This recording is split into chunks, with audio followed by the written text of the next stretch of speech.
Good morning. Welcome to my channel. I'm Marie, and I make videos about making money, saving money, small business, and basically living life on your own terms. I've made a lot of medical videos this year because I had brain surgery in March, and I'm recovering from that well. My hair is growing back. Things are getting back to normal. Now, my biggest project is selling my condo. I'm going to be moving out of state and going into a different chapter in my life. Originally, I was thinking I was going to go into full retirement, but an opportunity presented itself that was too good to pass up. And I'll make future videos about that. But for now, the biggest project I have on my plate right now is selling my condo. I am making this video. I'm making it this morning before I have another open house. Haven't had any offers yet, but I've had a lot of people come look at it. It's only been on the market for a couple of weeks. So it's just a matter of the right person coming at the right time. So I thought I would take you through the house, and some people had asked for an updated kind of walkthrough because I've been doing a lot of decluttering. So as you walk in to the unit, you're in the, you walk in and you're in the living room. And then if you spin around, we've got the dining room, and I also try to turn on all of the lights, which I forgot to do. So you turn on all of the lights because everything looks brighter and cleaner. And then spin around again, and you can see the kitchen and the hallway. For the photos, I did put the dog bowls away, but for now I'm gonna leave them out. The patio is out through the living room, and the open house hasn't started yet, so the animals are still in the house. There's one of my kitties. And then here's the kitchen. I've cleared off the countertops, so there's nothing on the counters, nothing on the top of the fridge, nothing on the top of the microwave. Everything is cleared out. And then when you go down the hall, there's a pantry right here, which is messy. I'm not going to open that, but there's a pantry. And then in here is the second bedroom. So I still have a clock, oh, and a cat. He'll hide when people come though. So everything is pretty much clear except for my tripod that I was using to film just now, but I'll put that away too. Then when you go further down the hall, there is the bathroom. I'll go ahead and turn the lights on now for this too, because the open house is starting soon. So we've got the bathroom. I've put away all my personal items. Oops. And I'm glad I'm making this because I forgot to put this stuff away. So just everything clear, clear, clear, clear. Turning on the lights. Nothing stacked up. And then from that hallway, you can either go into the master bedroom if you go all the way, or you can come out through the bathroom like I just did. So this is the master. And that's pretty much it. It's not a real big place. So then you turn around and you're back out the hallway. It's little, but it's mine and I love it. So, and I'm grateful for it, but that is my place. The hardest part has been dealing with my animals. If you're new here, you may not know that I've got 2 dogs and 2 cats, and I live in a 2-bedroom, 1-bath condo. So whenever I have an open house or I'm showing the condo, I try to get the animals out of the house just to not turn potential people away. And so yesterday I took them to Starbucks, we got pup cups, and then we went to the dog park. Normally I don't take them to the dog park because the dog park here is really big and there's a lot of big dogs, but you do what you got to do. I watched them like a hawk and everything was good. So that's what I'm going to do again today. We are going to end up at the dog park for a while. We'll do some sitting in the car. We'll wait out. The open house is only for a few hours. But one thing that I do strongly recommend if you are doing an open house like me is get everything as clean as possible. Make sure you're like open windows if the weather's good. I've air freshened and I lit some candles because I do have 4 pets living in the house. And I don't even smell the pets anymore, but I did have one buyer that came in and told the the real estate agent. I've got one that just came to join me. That she noticed a smell when she came in. So I worked real hard to clean this morning and get it smelling fresher. So that's what I've got for you today. I did want to mention one other thing as far as negotiating.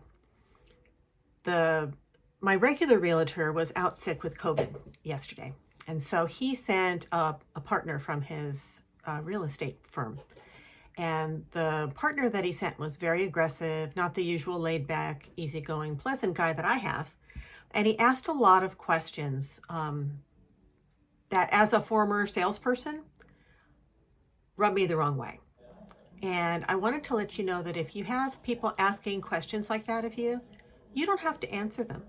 And what do I mean by those types of questions? So the questions that he asked that I didn't appreciate were he looked at the list price of the condo and he says, well, you've got it listed at XYZ. What's your rock bottom dollar? And he was very aggressive when he asked it. And the place has only been on the market for 2 weeks. And so I don't want to go with my rock bottom dollar. You know, in sales, whoever comes up with the number first usually loses, you know. That's one of the rules that they teach you is, you know, let the other person speak first. And there was no buyers in sight. This was the real estate agent working for me. And he was saying, well, what's your bottom dollar? And I says, I don't know. I said, I only listed it 2 weeks ago and I like the list price. I think the list price is a fair price. And he says, but what's your bottom dollar? How much are you willing to take off? And I said, well, right now, nothing. I'll entertain all reasonable offers, but I'm not looking to drastically reduce the price of my place. And it just rubbed me the wrong way because I thought, you know, I don't want to start, you know, it's not a Black Friday sale and it's not on clearance. I mean, I worked hard to get this place in good condition and it's been in my family for a long time. I don't think it's worth more than it's worth. The price that we came at was based on the comps in the area and they're recent. There's a unit right next door to me and right across from me that have sold within the last 6 months. And those prices are in line. There's another unit for sale in the complex that's $75,000 more asking price than mine. And so he said, well, how much wiggle room do you have? I said, well, I don't have an offer yet, so it doesn't really matter. I said, I need to see what the offers are. I said, I'm not going to turn down a reasonable offer, but I don't want to right off the top tell you how much padding I have in the price. I said, because really, I'd like you to get more than the asking price. And he kept going. And he says, well, you know, after, you know, a couple more weeks, we can start lowering the price. And I said, I would rather wait till the holidays are over before we start lowering the price because there's a lot of people that aren't even going to bother with it until after the holidays are over. And he says, okay, well, that's reasonable. And I just really felt like I was steering my guy to get a better price. And it's in his best interest to get a better price too. So I'm not sure if he had a very expensive car that he drove in on, but I don't know if he just does volume or if he thinks I'm asking too much. Probably thinks I'm asking too much, but that's okay. I've had a lot of people look at it, and I've had several people come back more than once. And the holidays, I'm filming this a couple days before Thanksgiving. It's the weekend before Thanksgiving. So, you know, that's gonna be on people's schedules and minds this week. So I did have 2 couples that were serious that were looking at a couple other places yesterday, but they were talking about, you know, potentially making an offer this week. So we'll see what happens. I know whenever you're selling anything, you know, I did eBay for 20 years. I was in the car business also for 20 years as a salesperson and a finance manager.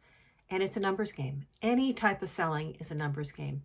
But if you start discounting it before they've even really looked at it, you're not gonna get the best price. And that's just my negotiating tip for you today. He worked hard for me.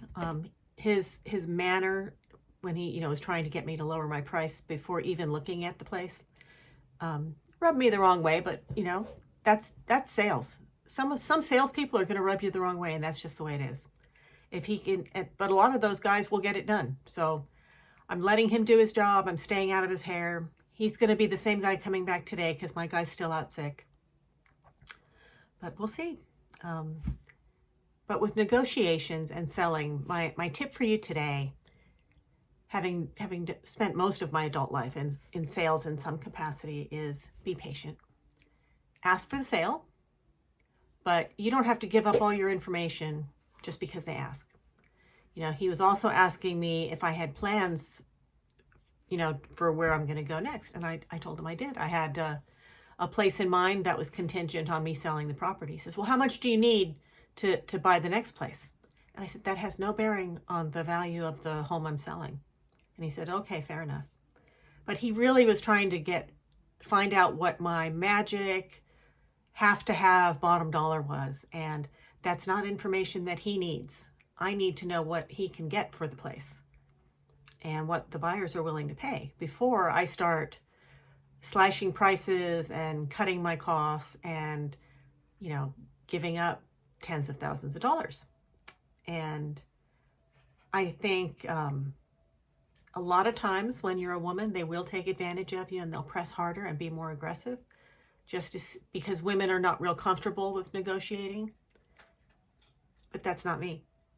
I'm fine with it. So that's what I've got for you today. And I hope you have a great week. And I'll see you next time.